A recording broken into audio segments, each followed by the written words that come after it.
স্মৃতি দুঃখের, তবু ভোলা যায় না। যেন পুরনো কোনো চিঠি ছিঁড়ে ফেললেও হাতের গন্ধটা রয়ে যায়। আজ আর তোমাকে চাই না, এই কথাটা আমি শিখে গেছি। কিন্তু মনটা এখনো বোঝে না, কিছু মানুষ চলে গেলেও অভ্যেস হয়ে থেকে যায়। আমরা আর একসাথে হাঁটি না, তবু কোনো অচেনা রাস্তায় হঠাৎ মনে হয় এই পথটা তুমি চিনতে। তোমার মুখটা ধীরে ধীরে ঝাপসা হয়ে যাচ্ছে, কিন্তু চোখের সেই চুপ করে থাকার দৃষ্টি এখনো খুব স্পষ্ট।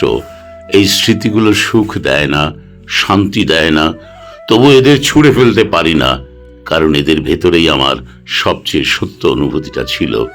রাতে ঘুম আসে, কিন্তু গভীর হয় না, কারণ কিছু নাম চুপ করে ডাকলে মন জেগে ওঠে। স্মৃতি দুঃখের, তবু ভোলা যায় না, কারণ সব ভালোবাসা পাওয়ার জন্য হয় না, কিছু ভালোবাসা সারা জীবন মনে রাখার জন্য।